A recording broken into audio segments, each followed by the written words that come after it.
Mabuhay! It's me, your girl, InDaynaMo, and welcome back to my Taglish channel!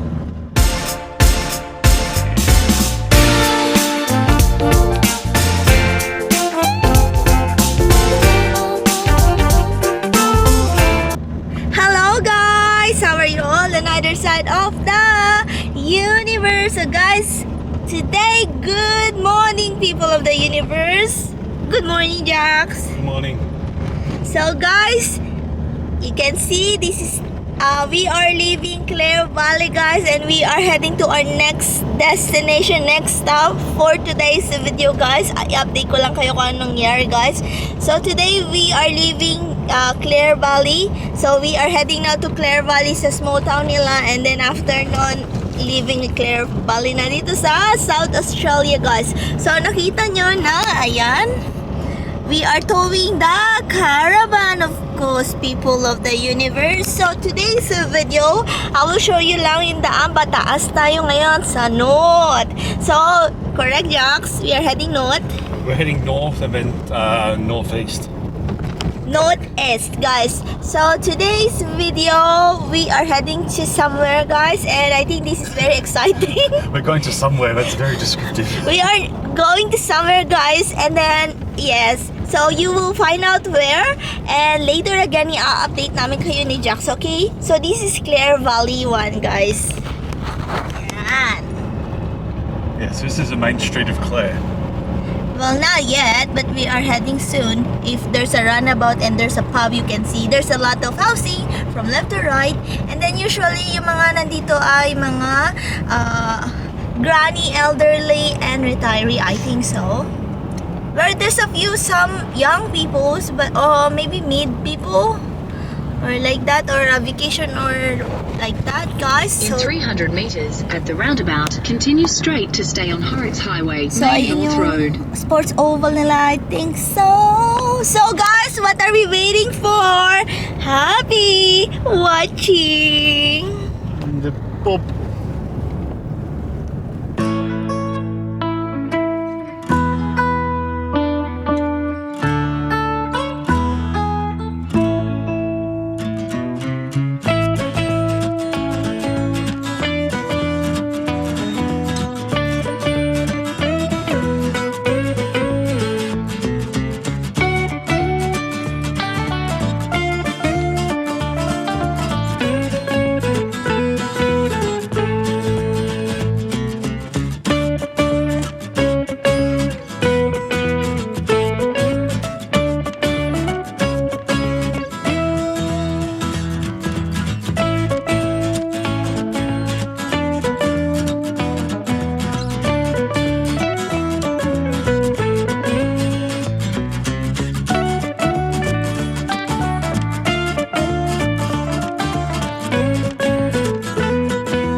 So guys, we are here in Peterborough, I think. So we're actually out here at the Steamtown Heritage Rail Centre. So here in the car park, there's actually an old locomotive, we'll probably say.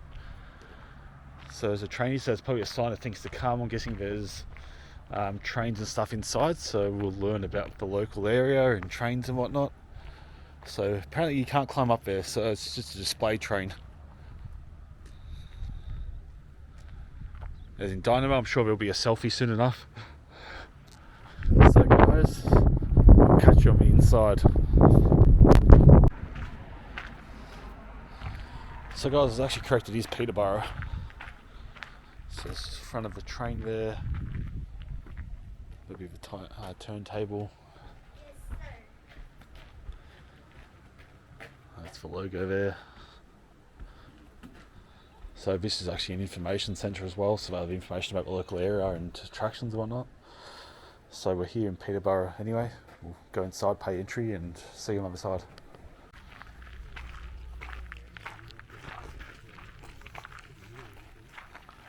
Some maps.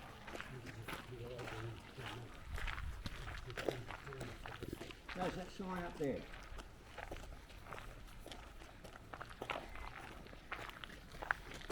There.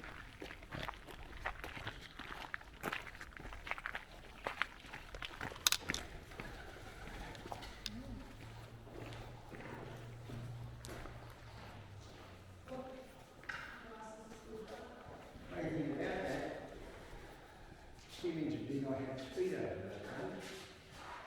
They did have speedo with rescue. This is one of 6 units like this built for the whole world. I've not heard anybody come here in 12 years I've been here say they've seen no one of these anywhere else in the world. People from overseas come here, they haven't seen one.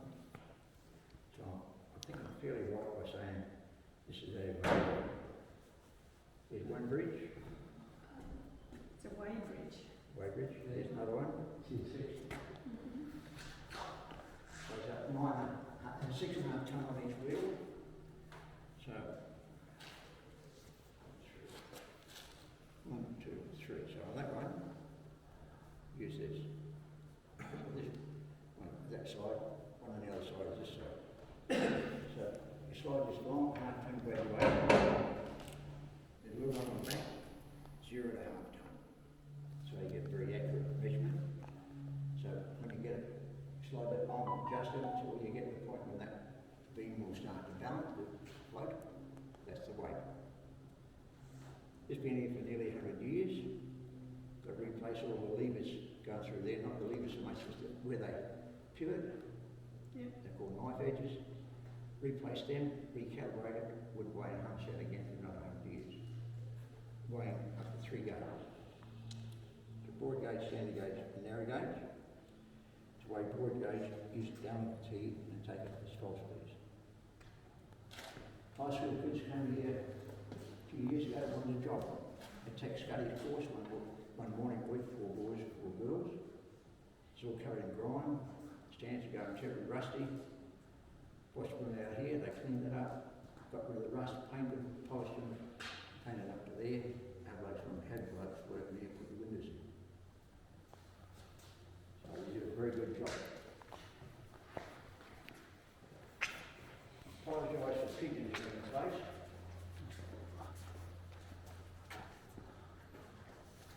We used to have a bloke here on a regular basis in the evening, with a high-down air rifle. He would shoot the pigeons here and in Main Street. But a cop saw him in Main Street one night. He said, "What are you doing?" He said, "Shooting pigeons." "You can't do that." "Yes, you can, for a permit." "Okay. You haven't got a permit, have you? Can't shoot."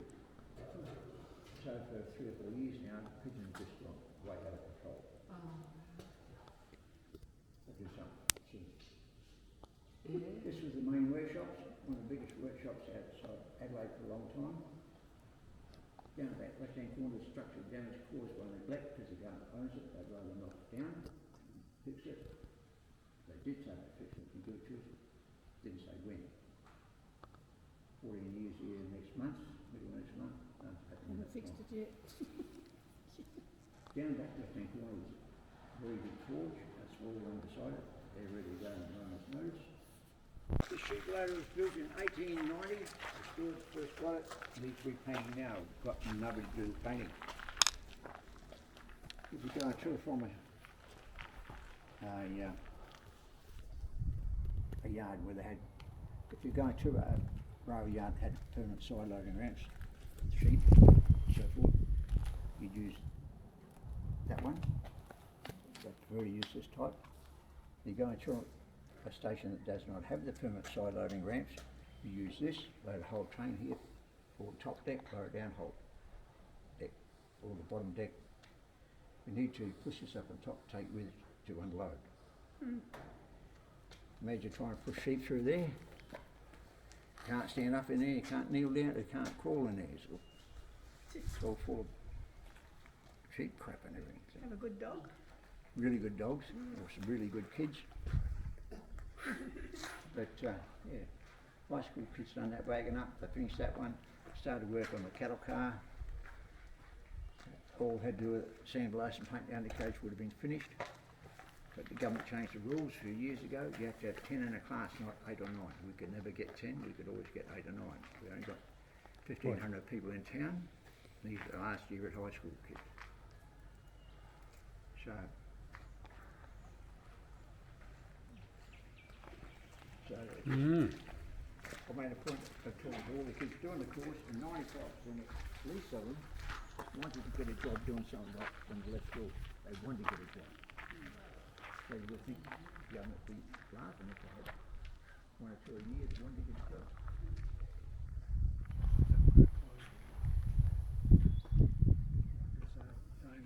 Pensioners can work another 2 hours a bloody week.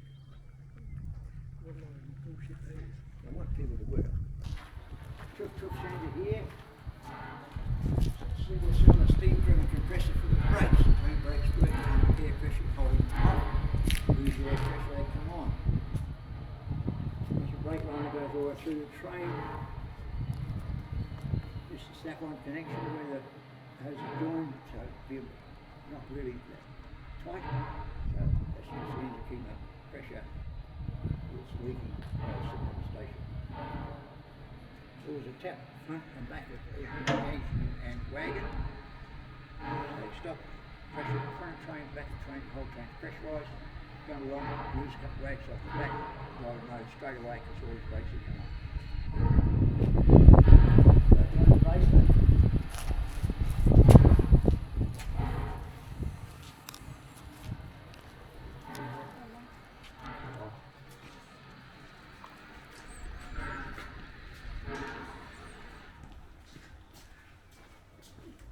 Everybody knows what a flange on a railway wheel is, don't they? Yeah. Don't they? Yes. You don't? You Should better be tell. ashamed of yourself, shouldn't you? I try hard. Yeah, but you sometimes just can't, you know. Have a look over here. See how these wheels are there? There's a ridge behind the main wheel. That keeps it on the track. See what I mean? So that, they won't let the wheel come this way, one on the other side won't let it go that way. Everybody knows what a bush bearing is too, don't they? No. You know. Not bearing is, but I'm guessing it's usually where it will spin on there. Did anybody Oh, read I that see. notice when you came in the front door? If you go on a tour and come back and don't pass a test, I've got to bring you back to show you, because I haven't done my job properly. That's right. So it's better to show you now, isn't it? Yeah. That little bit of brass, bronze or white metal in there is a bush bearing. That fits in that shaft. Not as good as a roller bearing or a ball bearing, but it is good for this application. The only drawback is it has to be kept lubricated. That's why I saw the picture driver, engine driver run around steaming smoke, big oil can squirt and everything that moved. Very important. And they would last for hundreds of years if they were done properly. No, they're a very maintenance wise Yeah. bearing. Need to be changed relatively quicker, but a lot quicker than a ball bearing or roller bearing. Yeah. Even though But the they do thing get- about it is that because none of these here did a full circle, like this thing here didn't do it, like if you had a bearing in there, Yeah, it does a full circle. yeah, These only do a portion of a circle. yeah. A roller bearing would disintegrate. Because it's got to do the full. The black steam engine in the shed he came through, C-class engine, Right, yeah. that's bush bearings throughout. Yeah. That's Waste. why the bush bearing was so good. They were good. At time they were good as you were going to get that sort of type, that sort of application. Putting a ball bearing in there or roller bearing would be just waste. It'd be, you know, you have to have so much more weight carry the bearing around the outside. You know. But that, strangely enough, that engine in the shed, It's a train. that's Indian Pacific. Yeah, you want to go with it? That way, that way, that way, that way. That's not as good looking as this one. It's a goods. No, it's not.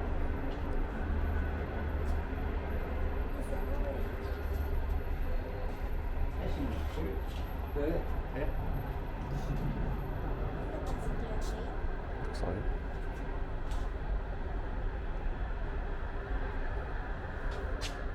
No, it's longer than I thought. Getting very long, right? Well, the people are on the move now, aren't they? Yeah. And We the only have one that goes that way on Thursdays and that way on Tuesdays. Yep. Sometimes you get a flat tyre. Oh, and you can hear the bang. Yeah. So it's quite loud. So if you had it bumped right over one of those flat tyres, you wouldn't be very happy, would you? Probably not. Where do we go to? Ball bearings. Bush bearing. Bush bearings. Explain bush bearings. All that kettle up there, just by this piston, steam pushes that way.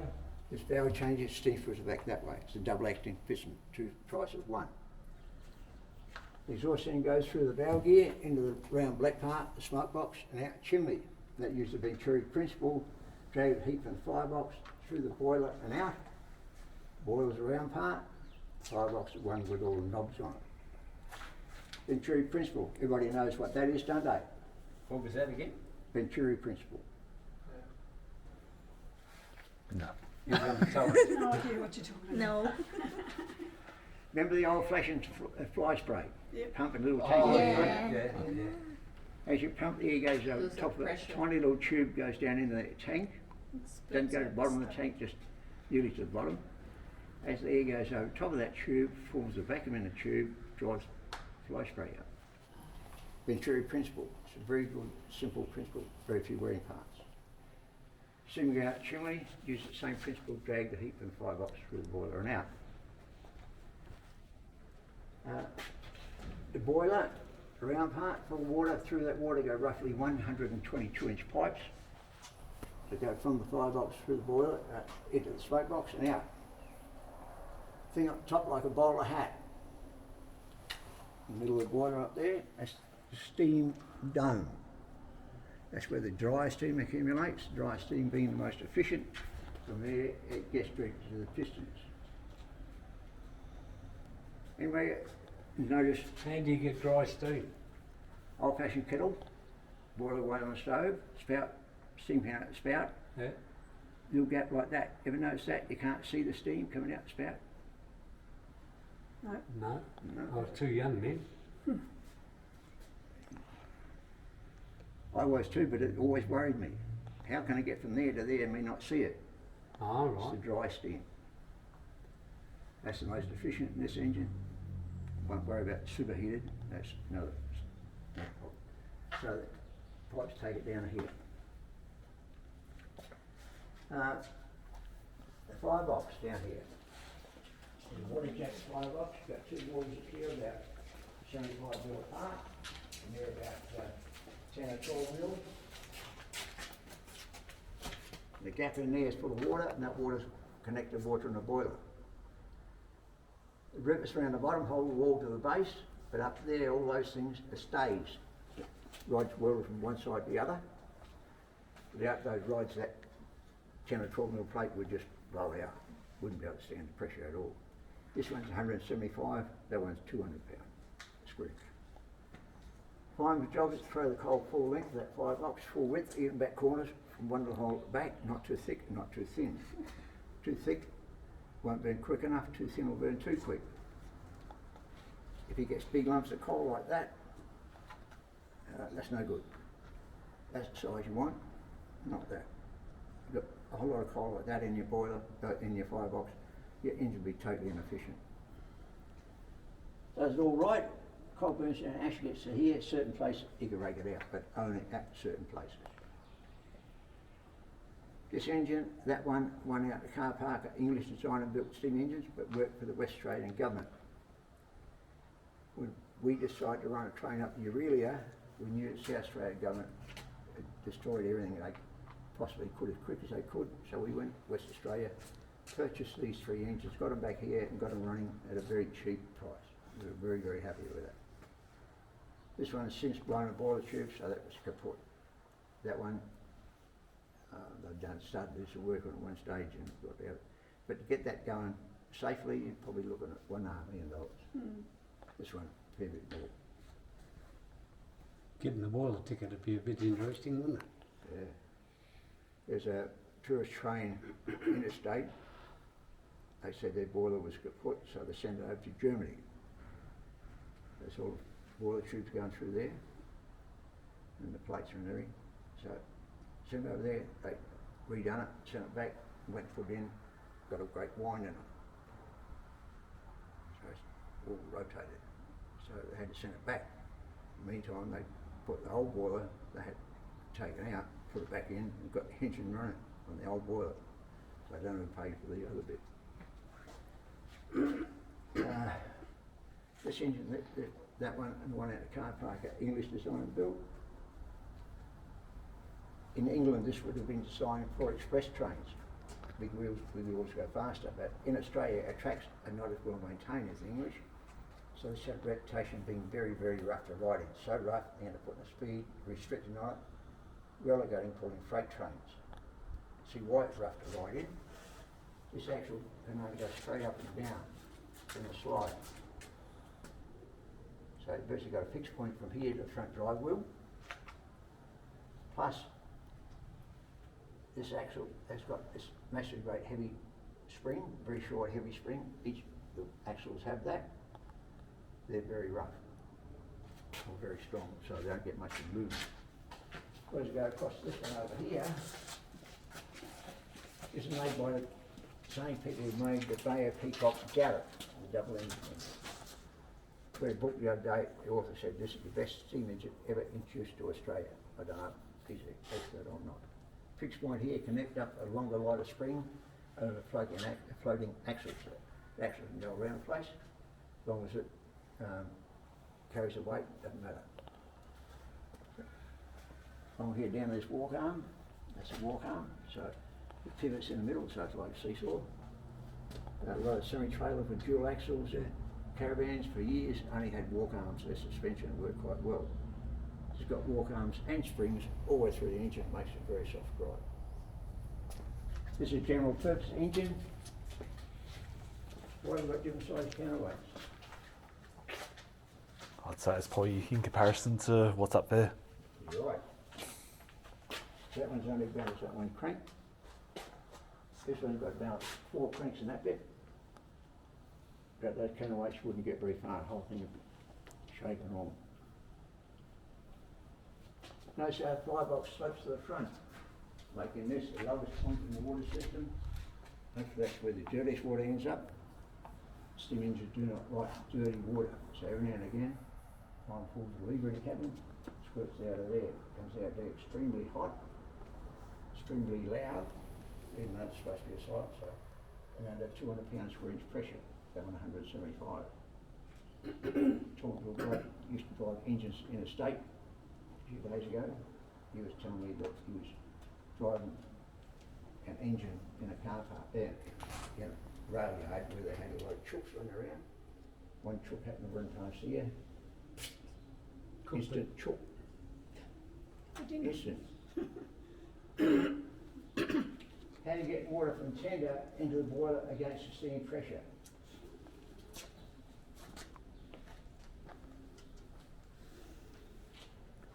You'd have to have more pressure to But it's, so you've got to be really good at what you do, isn't it?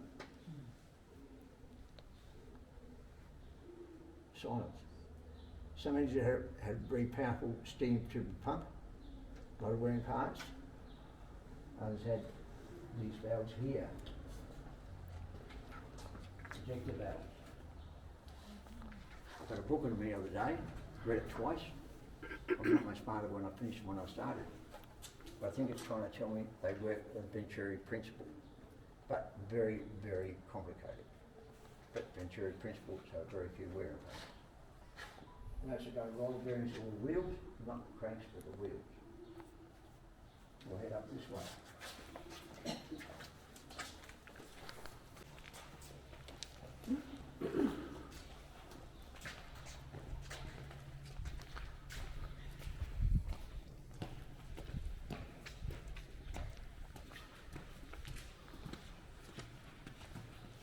This little engine here is a diesel mechanical.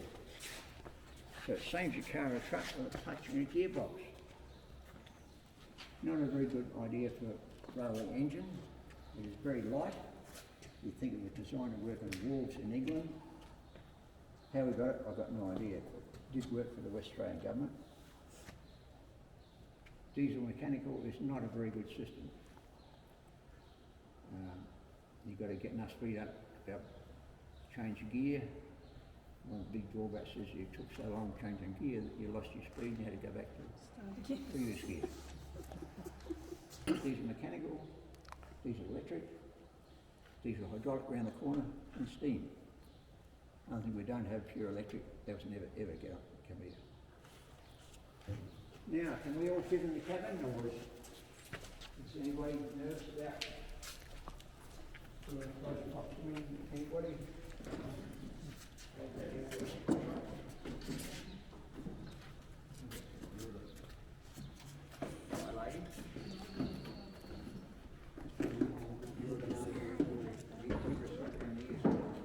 Oh yeah, that'll be right. This way too. Get your lady in front of you. Because I need a little bit of space in here. You can sit down. People with seats.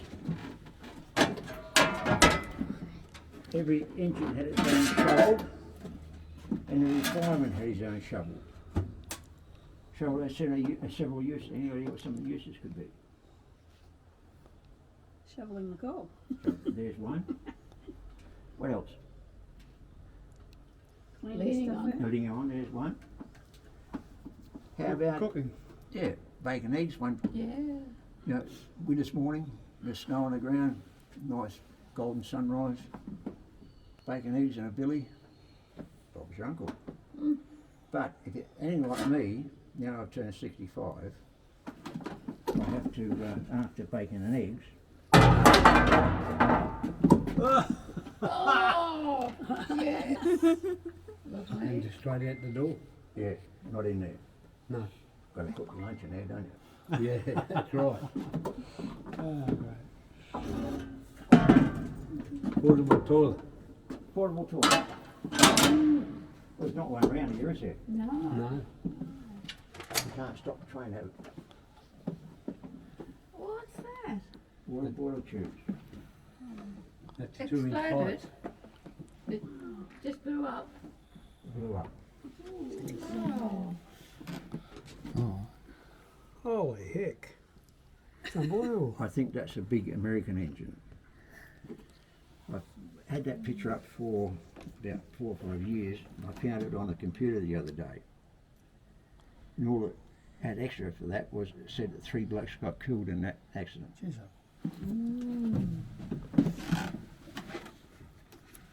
So these really are very dangerous.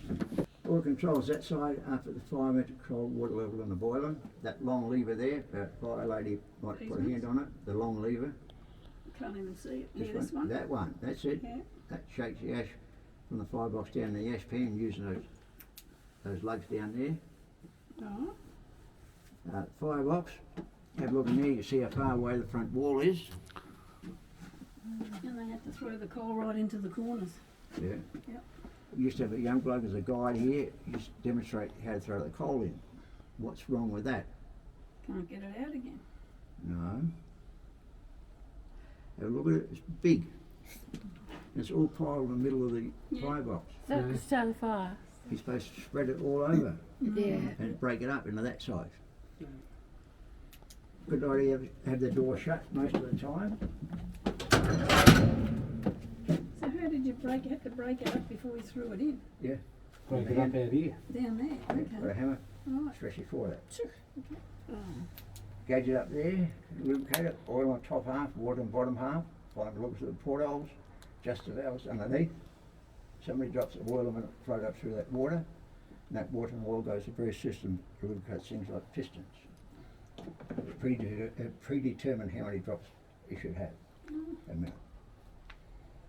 Glass tube in the glass box, water level for the boiler. When there's water in that tube, as far up as the water goes, zebra lights appear to go the opposite way. Heavy glass around the outside would not be able to withstand the pressure in there, it would only deflect the steam away from the crew. They got a valve, top and bottom, you can isolate it or have it running. So you've got this one too. If that one busts, you've got this one. Who's good at maths? This one. Einstein. Looks better, yeah. He does, doesn't he? Say for argument's sake, that glass tube was 10 inches long. Inside circumference of the tube 1 inch. And the boiler works on 200 pound a square inch. Can only ever be 200 in any 1 square inch. But collectively, in that 10 inch tube, how many pounds trying to get out? Pi r squared multiplied by 17, divided by 32. Good on you. He just read that before. He read up on that before he brought this tour around today. You crafty devil. See, you always like that. Yeah. Or just go back 10 times 200. There's 2000. 2,000. So every plate and pipe in this whole engine is subject to those pressures. So nearly a tonne trying to get out that glass tube collectively. Wow. It's amazing when you think about it. How thick's the glass? That one? How thick is the glass? It's only about 3/4 of an inch. 6 mil. Oh. But that won't hold the pressure, it only deflects it away from the crew. Our driver better sit down now because he's got to do some work. That's the throttle regulator. That one there is... Okay, guys. No, when it was going. This one, air brakes for the engine, air brakes for the train. Now you turn around, right round, otherwise it's twisting your back. Grab that handle and the other hand on that handle. No, middle one. This one here. That one. Push the top one away from you, turn the wheel, watch it, red marker, can you see that? Red marker yeah. moving. See it? Yeah. Gets too hard one way, go the other way. Now pull the top one in as you're going. Locks in. So on the back of that wheel there's little square lumps called castling. So that when you get that wheel set where you want it, you pull that in so that you can look away, and that's not going to work its way one way or the other by itself. So you want to start off just basically open the throttle, reverses in the centre, so not going either way. Open your throttle about maybe a third of the way, start to wind that wheel forward. You'll feel the engine wanting to go, a bit like slipping your clutch. Keep winding, opening that, and knocking these off in the right order, keep your train stretched as you start off, so don't go bang, bang, bang, or as you stop. Get the speed you want. You've got speed up there, you know what speed you need for this section. Might be 40k, but you might have got up to 95% of steam to piston stroke forward to get up to that speed. So now you'll watch you check, make sure your whole train's coming all right, then you'll start wind your wheel back towards neutral while watching your speedo. So the more you can wind it back without affecting the 40k, the more coal and water you're saving. Make sense? Some of these wheels up here in no particular order. Some control steam out the chimney. Some give you steam out the chimney if you're not going along and still want draft. Another one, steam driven generator for lights. That's the light in that box. A light in that box there, a light in that box there, and a light in that box there, and a headlight. Inside those boxes, little dull globes, so you just keep an eye on your control, your gauges and everything. Another one, steam driven compressor for the brakes. We talked about front left-hand corner. Motor injectors we talked about down here. Put the water in the boiler against the steam pressure. And that's about it for in here. So we'll move on. Quick question. An apprentice driver to become efficient to practice on his own, how long would it take some man or a young man never to learn? went to that extent. Remember years ago, a lot of people weren't very well educated. Yeah. I found a book the other day about that wide, about that long, about that thick. The appendix to driver's instruction. Appendix. The appendix. They've met over finding driver's instruction yet. Keep looking. But the appendix. So that's an awful lot of knowledge you need to know. Yeah. So you start off just cleaning, pour under the engines. You've got to clean in here, make sure it's all clean, otherwise the driver will go crook at you when he comes. You do that for quite some time. You might then be a greaser or something like that. And then you might get to be a fireman and do engine run around the yards. So you can't, if you do something wrong, No problem. easy No big for the driver to say, bugger off and I'll get into somebody else. And when you've done that for enough years and you're doing it well enough, they might put you on a engine. But you need to stay as a fireman until you can pass all those tests. So some blokes never ever pass their tests, they just stay as a fireman, they're quite happy. You'd have to know you'd have to understand every part of it. A lot of repairs you have to be able to do on the run. Like those glass tubes, you're supposed to be able to replace them as you go. Then the crank, you need to be able to replace it, will do something with that so the engines can keep going. All sorts of things you have to do.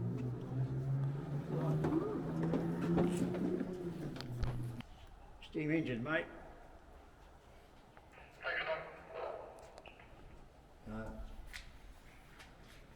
It was American design, Alco engine, had model machinery and plans to do stuff around. Designed for developing the nations, people where people were pretty stupid, didn't know much about mechanical things. That's what these were designed for. So people in Australia, Pakistan, India, Rhodesia, South Africa, places like that. It would be such a really good success story, cheap to run, very few hassles with them, just done a good job, no problem whatsoever. So probably each state in Australia still has some of these doing official work even now. This guy that's commissioned in Peterborough spent a lot of time navigating between Broken Hill and Port Pirie, hauling lead and open wagons. Guards down at the back of the train. Imagine what happened to the guard.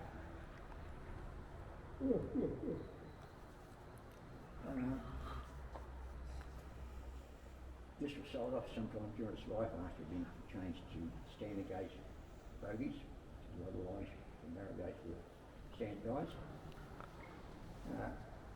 Sometime during that time it was sold off to W, Jensen, Wyoming, American company runs engines in Australia. They use them wherever. Last place they were using was 40 us at the shutter. Then put it out on scrap meat. Why it was on scrap meat, they actually used it. Engines on oil, yeah, we bought scrap price. So we have it if we can get it going. Oh! Sorry. That in radiators for electrical and engine cooling. Big 3-cylinder compressor there with its own radiator for the brakes. Straight 6 Alco diesel. Sends power down through the control panels to drive 3 traction or less motors in each bogie. Gadget over there, I call a starter motor. It's not really a starter motor, they tell me. It's a tickler or an exciter. It excites or tickles a couple of fields in this generator, turn it into a motor. So that now becomes a starter motor. When it's started, that gets switched off. This is how you get in. Very narrow doorway. I got in there about 3 months ago. Didn't have this coat on, had a smaller coat, had to take it off before we get out. Once you get in, you've got to climb into your seat. So once you do, you've got a hot plate over there you can share with the spiders. Have a cup of tea or coffee. Just empty the lever in the slot, is the throttle regulator. And you've got air brakes here. This at 70 tonnes and 900 horsepower, in theory, is twice as powerful as that 100 tonne steam engine, in theory. Used to be batches, top and bottom, same on the other side, very narrow passageway down the front with a toilet and a hand basin. Crew hated that bit on the front. Whinged and whinged and whinged. Some Bit of interruption. Bring your foot forward. We don't want you falling backwards. nice to have people interested. No, we don't want to see the place shut down. No, good thinking. Yeah. I'll see you later. Obviously, blokes driving this hadn't never driven a steam engine, otherwise wouldn't complain about that much. But anyway, cut that off, put the battery box down that same on the other side, did away with the toilet. So, how they work out how this is twice as powerful as that, I don't know. Well, we'll see you, Phil. This is where we joined the tour, so All right. thanks then. very much for your... Thank you very much for coming. You're right. Hope you enjoyed it. Didn't hold Really you, did. didn't hold you up too No, long. no, wonderful. We were all done. Each his way around there, and Yep. you've seen the Bradham Hill Yep. Museum, so you've got the big shed to go to, Yep. and the big long red carriage. Yep. Or is the name? Yeah. Gloria. Goes. Yep.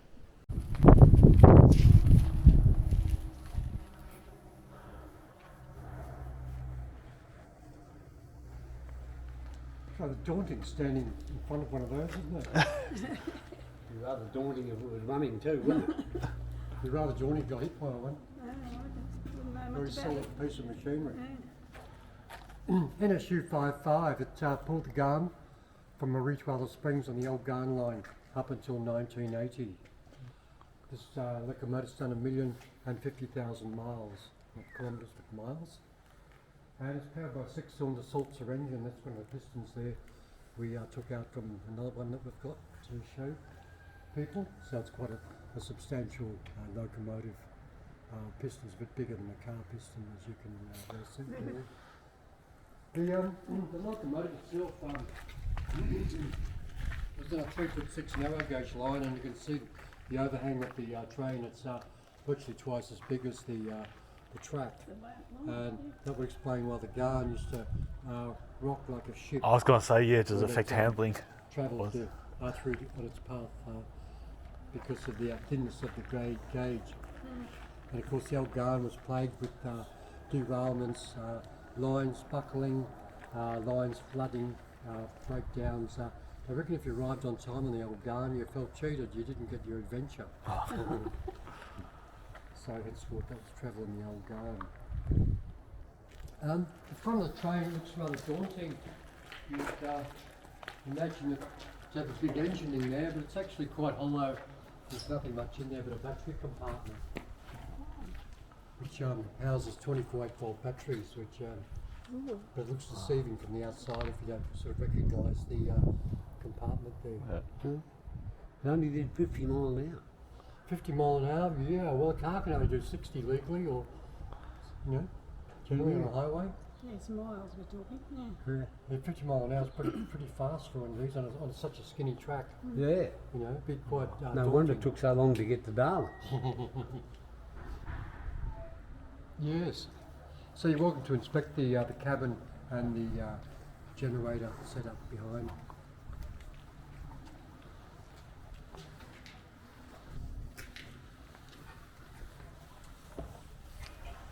So,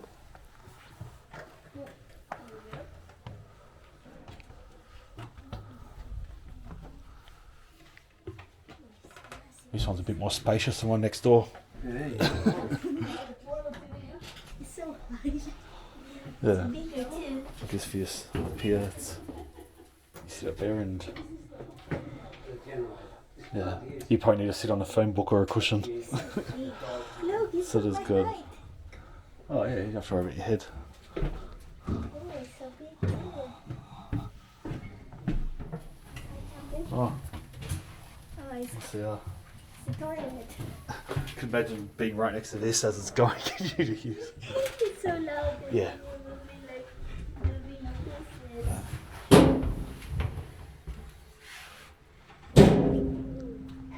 It's so high. Can you imagine like this when you could like they're moving.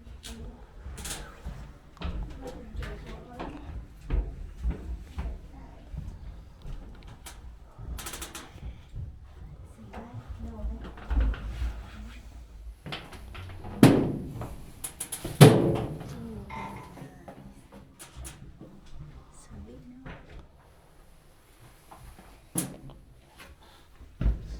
Squish it here.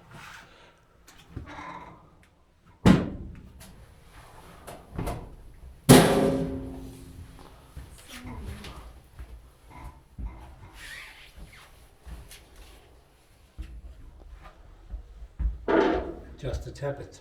But with all of these big plates here, they could unbolt them and they could normally rebuild the engine Oh, without okay. having to actually take it out. Yeah. And I reckon this will have a pretty big piston too.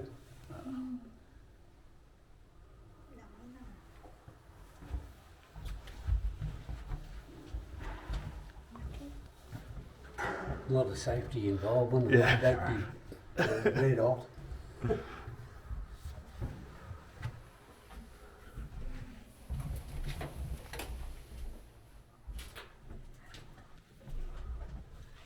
Here's your amps. I wonder 400 amps is in the green. So you wouldn't want to touch that. That'd be carbon territory.